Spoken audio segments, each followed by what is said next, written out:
Hi good evening, जय हिंद जय भारत। कैसे हैं आप लोग? आई होप मस्त होंगे। चलिए तो आज स्टार्ट करते हैं क्लास 12 का अध्याय 1 का। आज पार्ट 2 होगा वीडियो का। जो कल पढ़े थे उसमें का जो बाकी जो पॉइंट्स बचा है उसको आज इस वीडियो में कवर किया जाएगा। तो चलिए आज स्टार्ट करते हैं।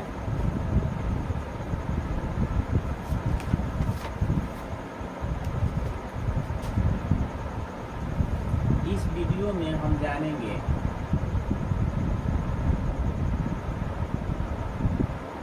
अलैंगिक जनन के प्रकार। अलैंगिक जनन के प्रकार कितने प्रकार के होते हैं इसके बारे में हम लोग जानेंगे, ठीक है ना।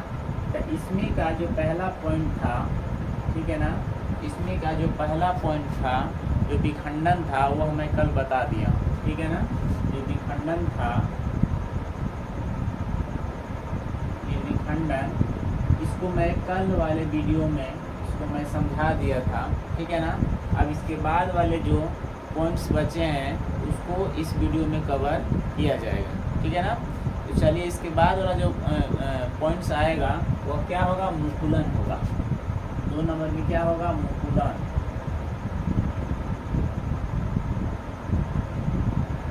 मुकुलन, ठीक है ना। इसके बारे में हम लोग जानेंगे। मुकुलन क्या होता है, ये कहाँ पाया जाता है, किस प्रकार इसमें विभाजन होता है, इसके बारे में हम लोग विस्तार से जानेंगे। तो मुकुलन अलैंगिक जनन एक ऐसी विधि है, ठीक है ना। मुकुलन आप लोग नोट करते रहिएगा। मुकुलन अलैंगिक जनन एक ऐसी विधि है जो जिसमें नए जीवधारी का क्या होता है? निर्माण होता है, ठीक है ना। तो यहाँ पर मैं नोट कर देता हूँ।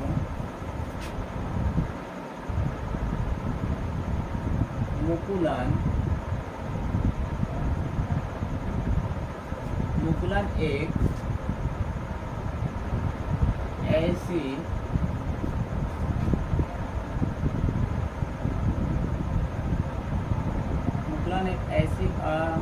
अलैंगिक जनन की विधि है जिसमें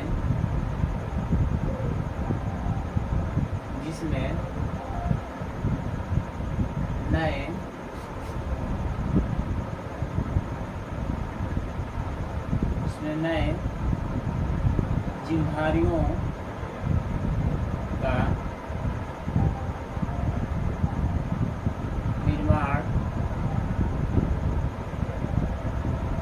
निर्माण होता है, ठीक है ना। जिसमें नए जीवधारियों क्या होता है? निर्माण होता है। जनक कोशिका पर क्या होते हैं? जो जनक इसके कोशिका होते हैं वह इसके बाहर वाले हिस्से पे क्या करते हैं?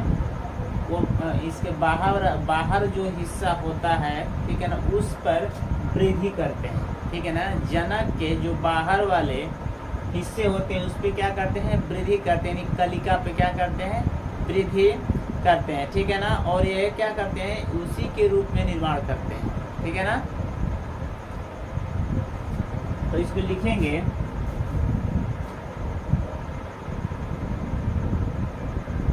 इसके जनक कोशिका, इसके जनक जो कोशिका होती है, ठीक है ना, वह क्या करती है? अपने आप में विभाजन होती है, ठीक है ना। कोशिका, जनक कोशिका अपने आप में विभाजन होकर, ठीक है ना, अपने आप में क्या विभाजन हो करके जब विभाजन हो जाती है तो इसी में से इनका एक जो संतति होता है वो कलिका में क्या होता है? प्रवेश हो जाता है। तो विभाजन हो करके एक संतति कलिका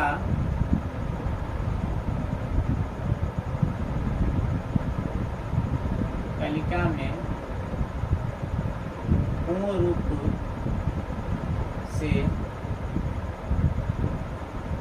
से विभाजन करते हैं, पूर्ण रूप से विभाजन करते हैं और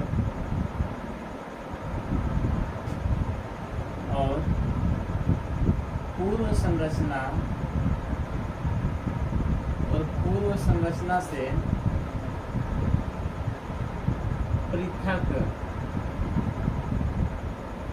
पृथक होकर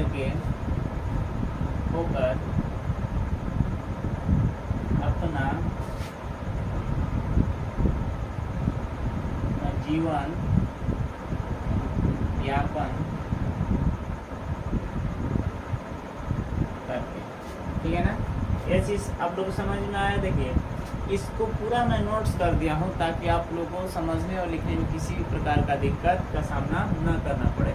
मुकुलन क्या होता है? मुकुलन एक ऐसी अलैंगिक जनन की विधि है जिसमें नए जीवधारियों का क्या होता है? निर्माण होता है। इसके जनक कोशिका अपने आप में विभाजन होकर एक संतति कलिका में पूर्ण रूप से विभाजन करती है और पूर्व संरचना से पृथक होकर अपना जीवन यापन करती है, ठीक है ना। कहने का मतलब ये है कि जब ये मुकुलन की प्रक्रिया होती है तो इस मुकुलन की प्रक्रिया में एक नए जीव का क्या होता है? निर्माण होता है, ठीक है ना। और जब नए जीव का निर्माण होगा तो इसमें जो जनक होगा, जो केंद्रक होगा, वो उसी में क्या होता है? विभाजन होता है। तो जब उसमें विभाजन होगा तो एक उस कलिका वाले भाग में प्रविष्ट कर जाएगा, यानी चला जाएगा और वहीं जा कर के वह क्या करेगा? धीरे धीरे वहाँ पे एक वृद्धि विकास करना प्रारंभ होगा, ठीक है ना। तो वहीं पे क्या एक कलिका का वहाँ पे एक निर्माण होता है, ठीक है ना। कलिका के रूप में पूर्ण से क्या हो जाएगा? वो विकसित होगा, जिसको तना भी कहा जा सकता है, ठीक है ना। और जैसे ही वो मतलब कि कलिका तैयार हो गया, तना तैयार हो गया, तो वह अपने पहले वाली संरचना से क्या हो जाएगी? वह विलुप्त, यानी पहले वाली संरचना से वो पृथक यानी अलग हो करके और एक अपना नया जीवन यापन शुरू करेगी, ठीक है ना। तो ये है मुकुलन, ठीक है ना। एग्जाम्पल में देख लेते हैं। एग्जाम्पल में इसमें क्या हम रख सकते हैं? एग्जाम्पल में एक वैसे जीव रखते हैं जिसमें एक कोशी हो, ठीक है ना। हाइड्रा का नाम सुने होंगे, हाइड्रा इसमें लेते हैं। हाइड्रा, ठीक है ना। अब हाइड्रा जो होता है वह किस प्रकार का इसमें विभाजन होता है, इसके बारे में हम आप लोगों को चित्र बना करके यहाँ पर दिखा रहे हैं। तो इस चीज़ को मैं यहाँ से मिटा रहा हूँ। अगर यदि आप लोग इसको नोट्स कर लिए हैं तो अच्छी बात है, अगर यदि नहीं किए हैं तो इसको आप लोग नोट्स कर लीजिएगा। मैं इसको मिटा रहा हूँ क्योंकि इसके बाद मैं चित्र बनाकर आप लोग को समझाऊँगा, ठीक है ना।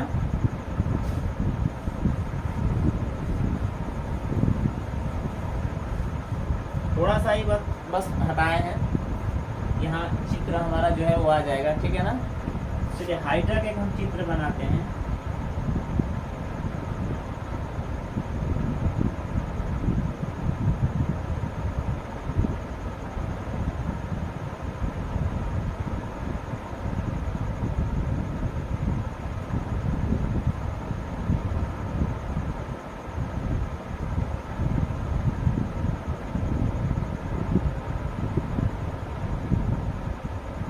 ये हमारे हाइड्रा का चित्र है, ठीक है ना। बस थोड़ा सा यहाँ पे हम क्या करेंगे, आपको समझाने के लिए थोड़ा सा यहाँ पर हम मोड़ देते हैं। थोड़ा सा यहाँ पर देखिएगा, यहाँ पर तीर लगाए हैं, यहाँ पर थोड़ा सा मोड़े हैं ताकि आप लोग को समझ में आएगा, ठीक है ना, कैसे इसमें विकास हो रहा है, ठीक है ना। ठीक इसी प्रकार एक यहाँ पर हम चित्र बनाते हैं।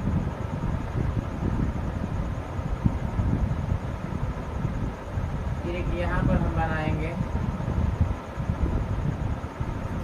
फिर एक यहाँ पर हम बनाएंगे, ठीक है ना। इस प्रकार का हम चित्र कितने 4 हम बना दिए। अब इसको हम क्या करते हैं, इसको हम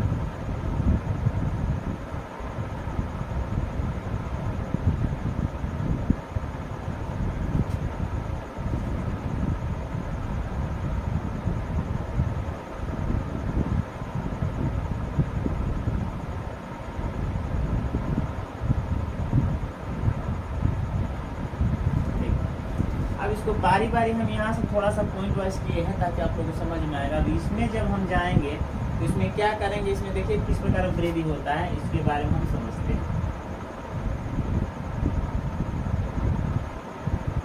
ठीक है ना, यहाँ से थोड़ा सा क्या हो जाएगा, या मुड़ जाएगा। ठीक है ना, अब यहाँ पर देखिए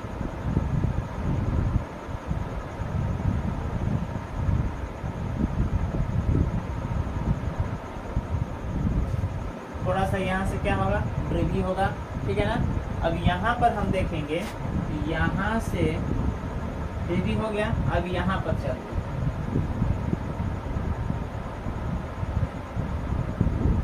यहाँ पर पूरा इसमें क्या हो जाएगा, परिपक्व हो जाएगा। और परिपक्व जब हो जाएगा इसमें ये प्रक्रिया क्या हो जाएगी, दिखाई देने लगी। अब यहाँ पर समझिए, हम इसको नंबर वाइज कर देते हैं ताकि समझ में आए आप लोग को। 4 इमेज बन गया ना। अब देखिए इन चारों में क्या है, देखिए पहले में इसने किस प्रकार का वृद्धि किया, सिर्फ अंकुरण के नाम से, मतलब अंकुरण जैसे होता है उसी आकार में हुआ सा, ना के बराबर। दूसरे में देखिए थोड़ा सा बड़ा है, ठीक है ना। तीसरे में देखिए इससे थोड़ा सा बड़ा हो गया, लेकिन चौथे में देखिए इससे क्या हो गया, या पूरा अलग हो गया। यानी यहाँ से हम चाहेंगे इसको काट करके और हम लगा सकते हैं। तो इस प्रकार मुकुलन का क्या होता है, वृद्धि यानी प्रजनन होता है। ठीक है ना, इस प्रकार मुकुलन क्या होता है, प्रजनन होता है। ये यहाँ पर मैं स्पष्ट आप लोगों को क्या करके समझा दिया। ठीक है ना, यही आपका नया संतति उत्पन्न होगा। तो इसको मिटा दें।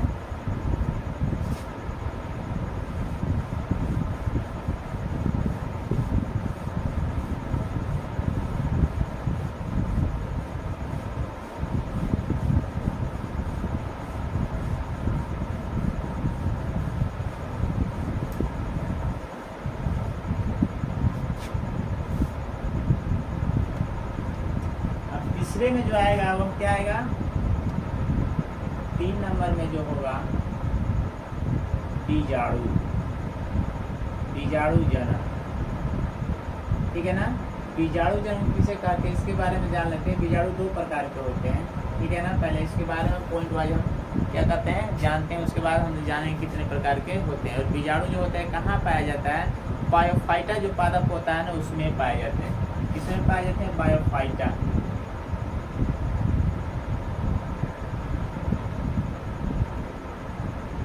बायोफाइटस पादप में पाए जाते हैं।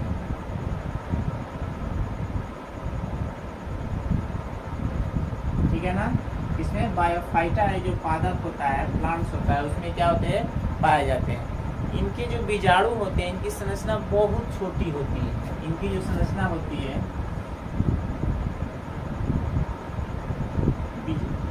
बीजाणु की संरचना, की जो संरचना होती है वह बहुत क्या होती है, छोटी छोटी होती है। संरचना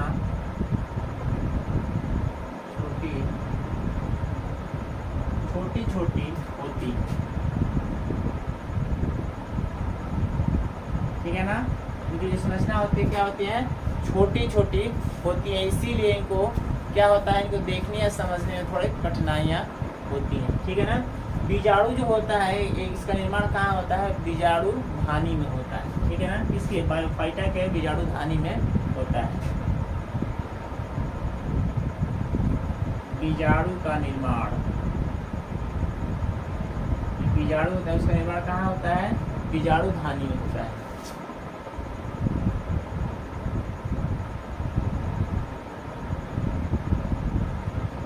बीजाणु धानी में होता है। ये टिक लगा दिए ताकि मैंने होता है। ठीक है ना, तो बीजाणु का निर्माण कहाँ होता है, बीजाणु धानी में होता है। ठीक है ना, यहाँ तक तो क्लियर हो गया। अब इसके बारे में हम जानेंगे कि बीजाणु जो जनन होता है कितने प्रकार के होते हैं। बीजाणु जो होते हैं इसके बारे में हम जानेंगे कि बायोफाइटा पादप में जो ये होते हैं पाए जाते हैं। ये बीजाणु की संरचना छोटी होती है, बहुत छोटी छोटी होती है, और ये बीजाणु का निर्माण बीजाणु धानी में होता है। यहाँ तक तो क्लियर। अब इसके बारे में, अब इसके प्रकार के बारे में जानते हैं, कितने प्रकार के होते हैं।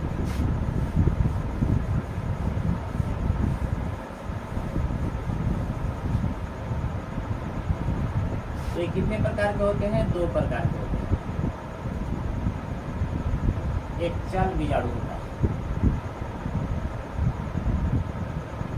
एक चल बीजाणु होता है और एक क्या होता है? एक अचल बीजाणु होता है।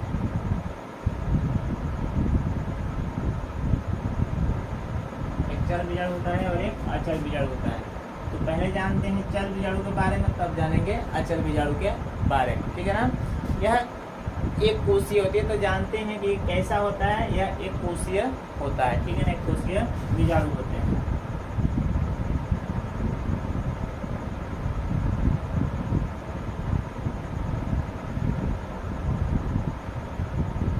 एक कोशीय बीजाणु होते हैं, ठीक है ना। एक कोशीय मतलब इनकी शरीर की जो संरचना होती है एक कोशीय से मिल करके बनी होती है, ठीक है ना। जैसे में क्लेमाइडोमोनास का नाम सुने हैं, क्लेमाइडोमोनास, ठीक है ना। क्लेमाइडोमोनास बीजाणु के क्या होते हैं? कसाभिक पर एक इसका निर्माण यानी पाया जाता है, ठीक है ना। क्लेमाइडोमोनास, ठीक है ना।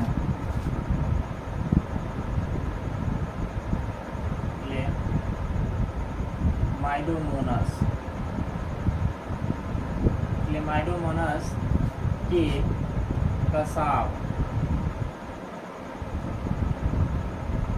कसाभिक पर पाए जाते हैं। कसाभिक का मतलब ये होता है फ्लेजला होता है, ठीक है ना। फ्लेजला जो उनको चलने के लिए क्या करता है? सहायता प्रदान करता है। इसी के सहारे वो क्या करते हैं? एक स्थान से दूसरे स्थान गति करते हैं, अन्यथा वो गति नहीं कर सकते हैं, ठीक है ना। कसाब के द्वारा ही, कसाब यानी फ्लेजिला के द्वारा ही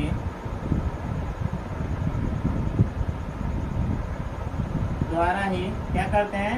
ये चल फिर सकते हैं।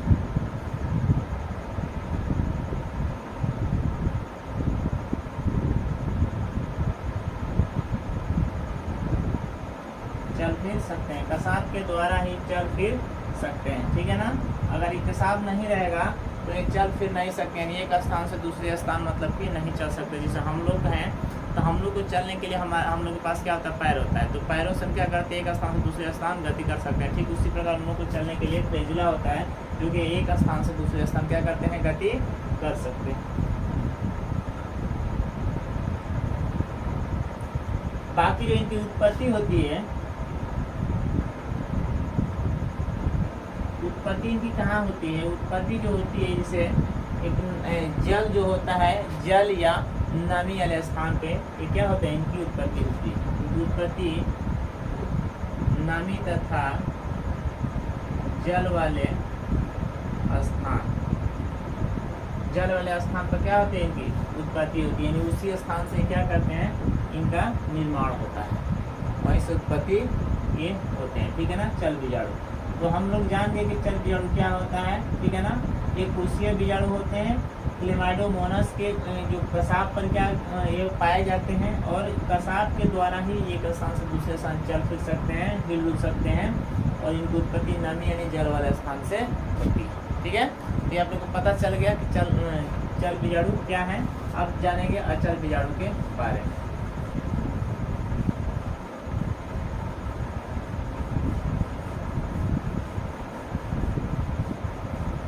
अचल बीजाणु क्या है इसके बारे में जानते हैं, ठीक है ना। लेकिन अचल बीजाणु जानने से पहले हमें चल बीजाणु के बारे में क्या करेंगे? वो एक चित्र बना करके समझते हैं, ताकि वो किस प्रकार का जो चल बीजाणु है किस प्रकार का मतलब कि उसमें प्रक्रिया होती है, इसके बारे में हम लोग जानेंगे, ठीक है ना। यूरोथिक्स का नाम सुने? यूरोथिक्स,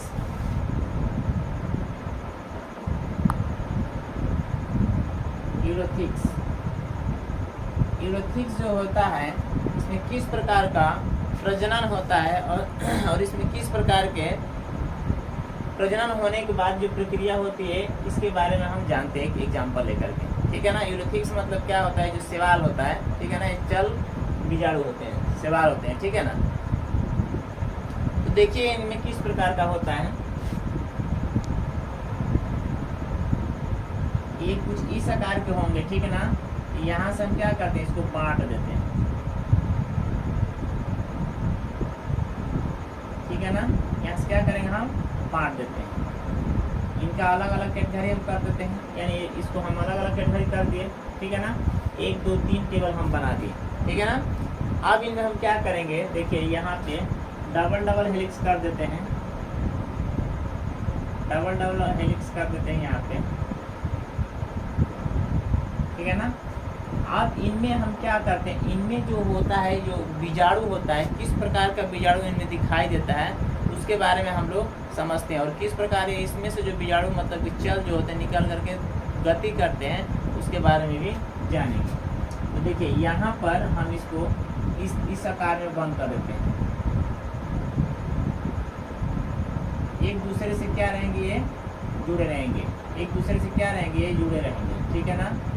एक दूसरे से क्या रहेंगे, ये जुड़े रहेंगे, ठीक है ना। इस आकार के रहते हैं, एक दूसरे से जुड़े रहेंगे। और यहाँ पर भी देखिए इसी आकार में क्या करेंगे, जुड़े रहेंगे,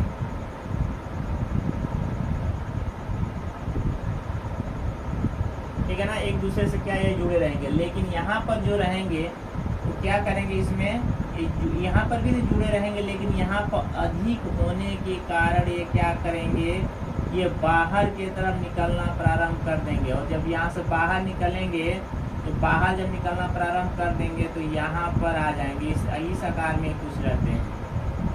इनके पास वह कसाविक होता है जिसके द्वारा क्या करते हैं, ये चल फिर यानी घूम सकते हैं, अपना भोजन क्या कर सकते हैं, वायु जल, ठीक है ना। तो ये देखिए इसमें से क्या करके बाहर निकल करके, और ये क्या कर रहे हैं, गति कर रहे हैं। ये बाहर निकल करके क्या कर रहे हैं, गति कर रहे हैं, एक स्थान से दूसरे स्थान क्या कर रहे हैं, परिवर्तन कर रहे हैं, ठीक है ना। तो उसी को क्या कहा जाता है, यूरोथ्रिक्स। ये किसका चित्र है, यूरोथ्रिक्स का चित्र में बना करके आप लोगों को समझाया हूँ किस प्रकार बीजाणु जो होते हैं बाहर की तरफ गति करते हैं, जो चल बीजाणु होते हैं। तो क्लियर हो गया आप लोग को।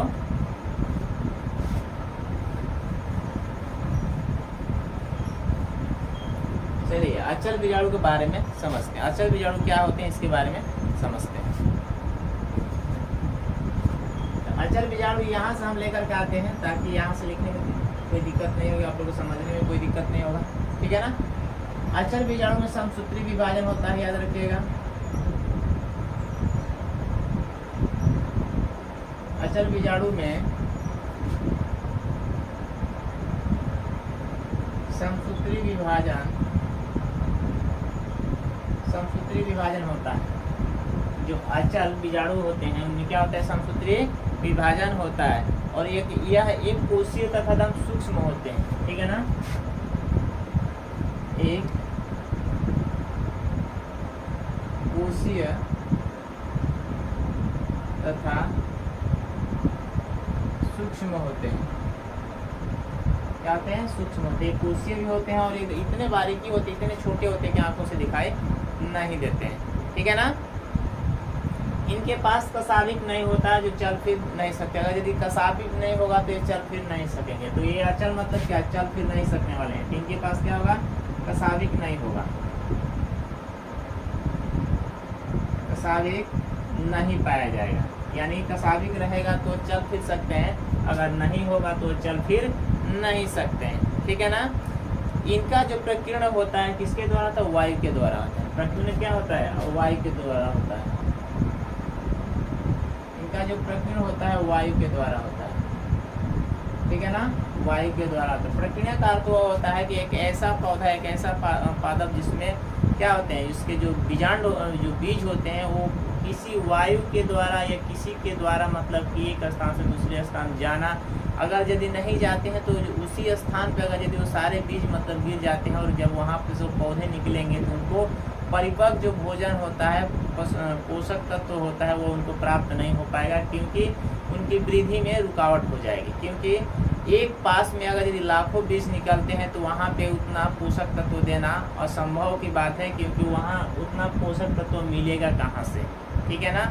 और वो किसी के माध्यम के द्वारा अगर यदि वह प्रकीर्ण अगर यदि एक स्थान से दूसरे स्थान होता है, उसी को हम क्या कहते हैं, प्रकीर्ण कहा जाता है। तो इसका प्रकीर्ण किसके द्वारा होता है, वायु के द्वारा होता है। वायु की तरह किसी न किसी माध्यम से एक स्थान से दूसरे स्थान जाते हैं, ठीक है ना। तो इनका प्रकीर्ण किसके द्वारा होता है, वायु के द्वारा होता है। इनमें भोज्य पदार्थ की मात्रा ना के बराबर होते हैं, क्योंकि ये इतने सूक्ष्म होते हैं कि इनके अंदर वो शक्ति और वो क्षमता नहीं होता है कि भोजन को स्टोरेज करके रख सके। ठीक है ना, तो इनके अंदर भोजन की जो मात्रा होती है वो ना के बराबर होती है।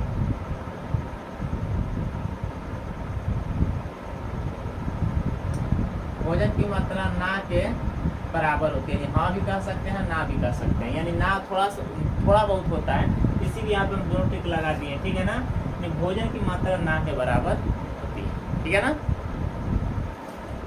अब इसका यदि एग्जाम्पल देखा जाए तो एग्जाम्पल लेकर के समझते हैं किस प्रकार का इसमें होता है। एग्जाम्पल हम यहाँ पर ले लेते हैं साइड में। ठीक है ना,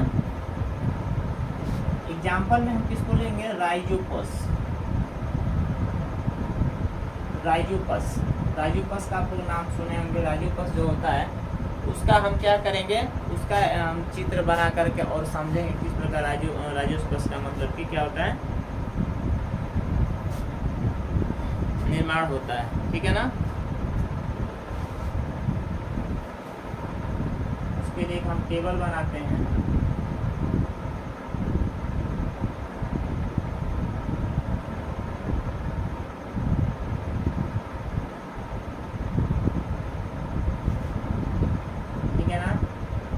यहाँ पर देखिए, यहाँ पर हम क्या करेंगे, यहाँ पर उसको हम चित्र बना रहे हैं।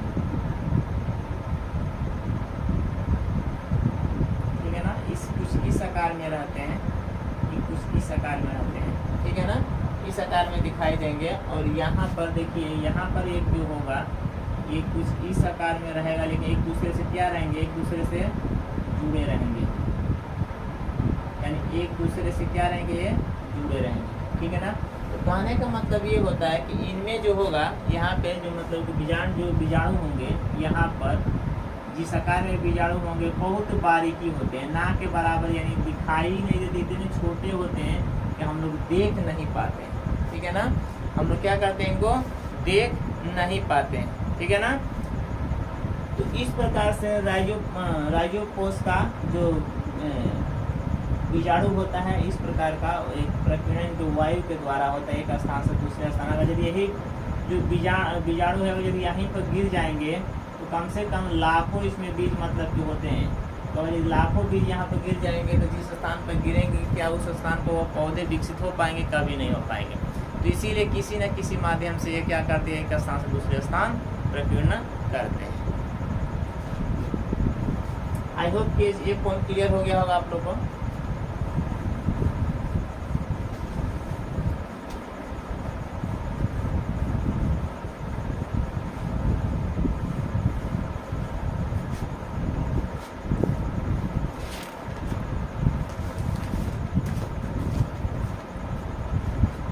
चार नंबर में पॉइंट आता है कोनिडिया।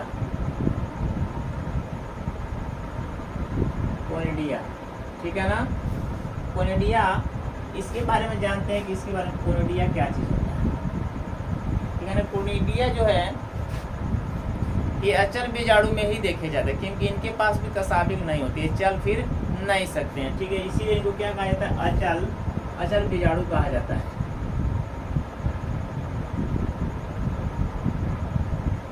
अचल बीजाणु कहा जाता है क्योंकि इनमें कसाबिक नहीं होते हैं।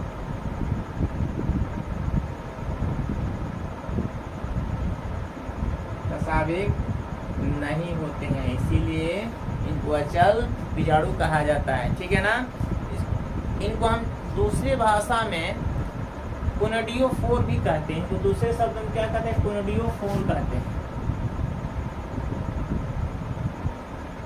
कोनिडियोफोर, ठीक है, दूसरे शब्द में क्या कहते हैं, कोनिडियोफोर भी कहते हैं। ये आप लोग याद रखिएगा, ये चीज एक नंबर के पेपर में पूछता है, कोनिडिया को हम दूसरे शब्दों में क्या कह सकते हैं। ठीक है ना, तो कोनिडियोफोर कहते हैं, याद रखिएगा। ये बार बार नहीं पूछता है, कभी काल अगर यदि पूछ भी सकता है। ठीक है ना, और तो इसका भी क्या होता है, प्रक्रिया क्या होता है, वायु के द्वारा ही संपन्न होता है। इसका भी जो प्रकीर्णन होता है वायु के द्वारा ही संपन्न होता है। यानी इसमें भी जो बीज होते हैं एक स्थान से दूसरे स्थान जाने के लिए क्या करते हैं, किसी न किसी माध्यम, यानी वायु के द्वारा किसी के माध्यम से मतलब गति यानी करते हैं, एक दूसरे से स्थान पर जा करके पहुंचते हैं। यानी एक स्थान पर जिस स्थान पर वो है पादप, उसी स्थान पर यदि गिरेंगे तो कम से कम लाखों पौधे हजारों में आएंगे, तो उस समय विकसित पौधे नहीं हो पाएंगे, उसमें खनिज तत्वों की अभाव हो जाएंगे। इसी कारण क्या होता है कि वह वहाँ पर विकसित नहीं हो पाते हैं और उनकी वृद्धि में समानताएं देखने को मिलेंगी। इसीलिए ये वायु द्वारा प्रकीर्ण करते हैं, जो कि एक स्थान से दूसरे स्थान जा सकते, ठीक है ना। तो मुझे उम्मीद है कि इस वीडियो में मैं जितने भी पॉइंट्स कवर कराए हैं आप लोगों को समझ में आ गया होगा। अब बाकी जो पॉइंट्स हैं उसको अगले वीडियो में देखा जाएगा। बस इस वीडियो में इतना ही तक, ठीक है। जय हिंद, जय भारत।